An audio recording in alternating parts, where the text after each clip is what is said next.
And I remember giving them a phone call and I'm like, I think everybody need to get here like now. They unplugging stuff is not looking good. Hi, my name is Asia. I'm 28 and I'm from Miami. So when I was younger, I honestly didn't like really have a relationship with my mom for real because I'm the youngest of four. So she would work a lot. She was a single parent. When I was about in elementary school, I started to kind of understand her a little bit better because she opened up to me about like some medical conditions that she had. Like one of the main things being like lupus. So I kind of knew that from a very young age. So I knew that she was sick.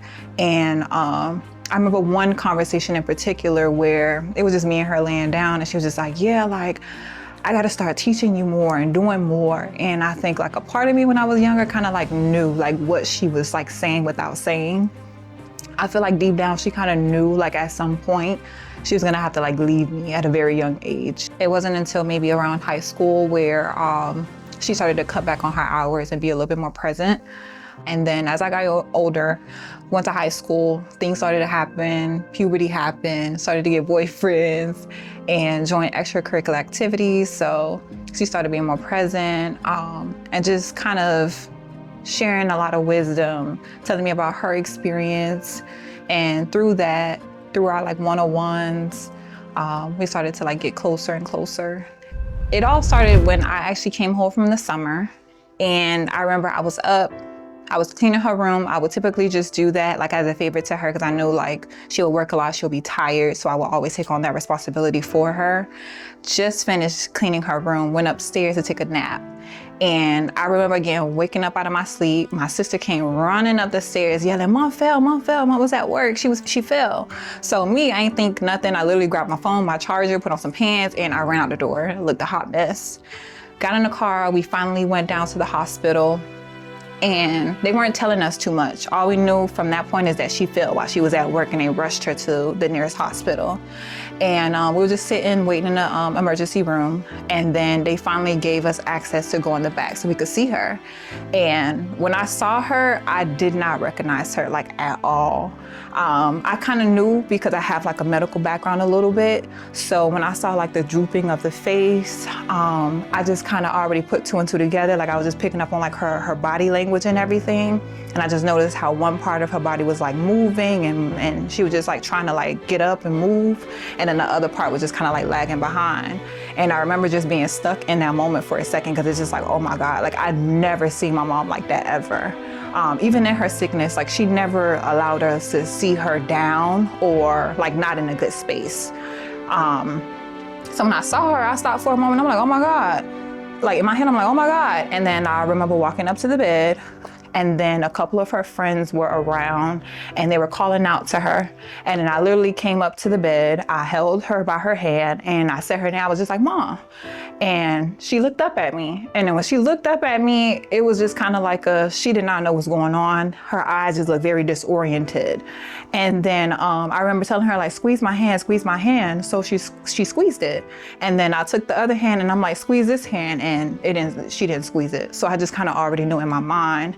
And that was it. That was the last moment that I saw her like moving and like awake. And then I went back to the seating area with my family and we just sat there for a while. I remember all of us kind of like having like a plan, like now that she's gonna be admitted to the hospital, to like never leave her alone. Like somebody's always with her just in case a nurse or doctor come by.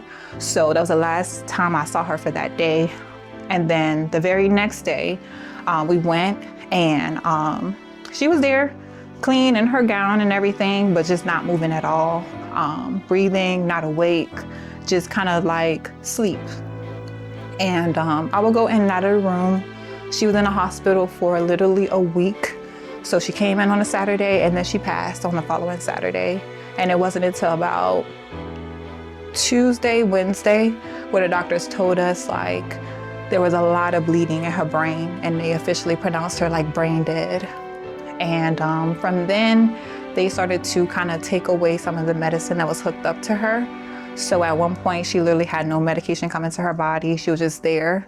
And I remember on the very last day, I was actually with her. and they took away like one of the remaining medicines. And I remember just looking at the nurse like, she need that. And she was telling me like the doctor ordered for us to like get rid of everything. So I'm like, what are you talking about? And my oldest sister, she was the one that the doctors would go to like give all of the information to. So I genuinely did not know like much of the details of what was going on. So I remember calling my family up, and crazy enough, it was my niece's birthday. So they took her out to distract her, because from that point, none of my nieces nor my nephews knew what was going on. And so they went to distract her, and I remember giving them a phone call, and I'm like, I think everybody need to get here like now. The unplugging stuff is not looking good. And then some doctors had came in, they were talking to me about the whole process. And I remember it was one rude one. She was literally like an intern or a resident or somebody. And she just kept telling me like, your mom's dead, your mom's dead. And I'm looking like, I'm very spiritual. So it's like, baby, we don't say, even when they died, we still don't say dead. We say passed on or something like that. But it's like, as long as the body is breathing and moving, like, you just refrain from saying stuff like that. So that definitely did not sit well with me. And yeah. At some point, I remember knocking out, and then I woke up to my family coming into the room, and my mom was still, well, she was still there, she was still breathing.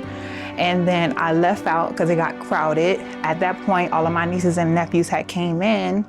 I went to the waiting area with like my grandma, my brother, and a couple of family friends. And not even 10 minutes after I left, my brother got a phone call and was like, yeah, her heart stopped. So I remember like bawling out, screaming in the waiting area. And I had told myself I didn't want to see her like that, but another part of me was just like, this gonna be her last time like seeing her officially. So I just built up the courage to like just go in there. And by then they had removed everything. She was just lying back. They had cleaned her up and everything. This was maybe like an hour after. And yeah, that was it. Before me and my family could even announce to everybody that my mom passed, it was some like extended family member that literally had put it on Facebook. And then from then, like, they literally flooded her Facebook with like, oh, you know, I'm sorry, rest in peace, rest in peace, rest in peace. And I was so upset by that. I don't think that time heals.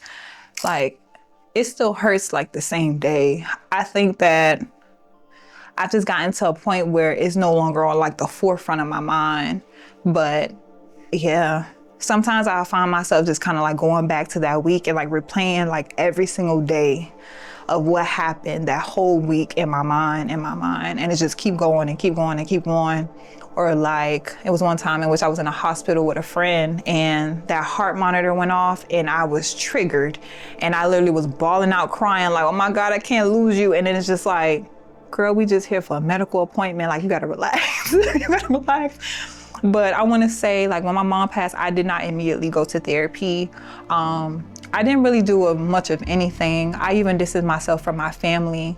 It was just I never experienced like a loss like that. So for that to be like one of my first, it cut like real deep and I did not know how to navigate it.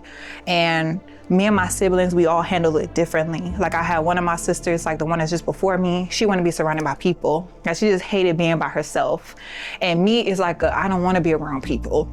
I just wanted to be me in my room with like the people that are closest to me. And then they had like a lot of celebrations for my mom. And it's like a part of me wanting to go, but another part of me is just like, I know people gonna be looking at me with the whole sympathy thing. And for me, it's like, if me and you ain't have a relationship prior to that person passing, I don't necessarily want to build one after it. I just felt so overwhelmed with so many people reaching out. And it's like, I get it. The condolences, like, that's just like what is it, like a formality or like a formal thing that everybody do. But it definitely did not help. It did not help. And even the days leading up to my mom's passing, just constantly like our house being like with a whole lot of people, it was just a lot coming at me at once. So when I finally got to a space of just it being me by myself, I boohoo cried in those moments, like literally going to sleep, boohoo crying. I could hear a song, I'm boohoo crying. I could think about it, I'm boohoo crying. And it wasn't until 2023, so that's 4 years after my mom passed, where I went to therapy.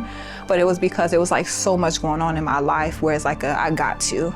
like COVID happened. I literally had even my graduation, I boohoo cried in my sister's living room because it was COVID from that. And not being able to support myself because COVID. And I just felt like in that moment, like I was just like in a year of like loss. You know, I had worked so hard for like internships and a job opportunity, and everything just went poof. And it's like now I have this big ceremony. It don't feel like a ceremony because I'm in my sister's house, lovely house, but it's just like I did not envision like me graduating to look like this. And then I think that year I got into not one but 2 car accidents, and my first car was my mom's car. So that was a toll within itself of me having to, like, I wanted to hold on to it for her. But when that happened, I boohoo cried again because it's like, dang, Mom, I didn't want to let you down. I didn't want to let you down. And I called the car Pearl, but I had to let Pearl go. And yeah, but when I got to therapy, things got a little bit better for me. But I'll be lying if I said like after her passing, I immediately went into healing. I want to say it got like way worse. And then like once I went to therapy, it's like it helped me to take some of the things off of my plate, so then I was able to kind of like breathe again. So like now, present day, I do feel a little bit more free. Like I said, it's not at the forefront of my mind. And then I found my different ways of like honoring my mom. So like she's always near me somewhere.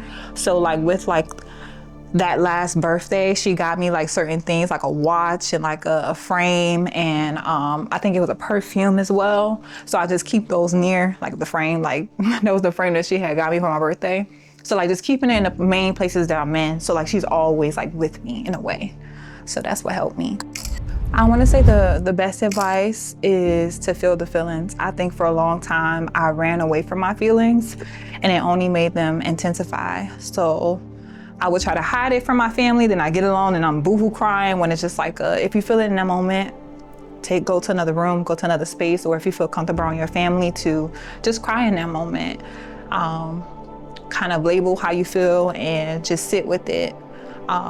There was a point where I did feel like I hit a rock bottom, but I feel like I got there because I was pushing everybody away versus allowing people to like be there for me and show up for me.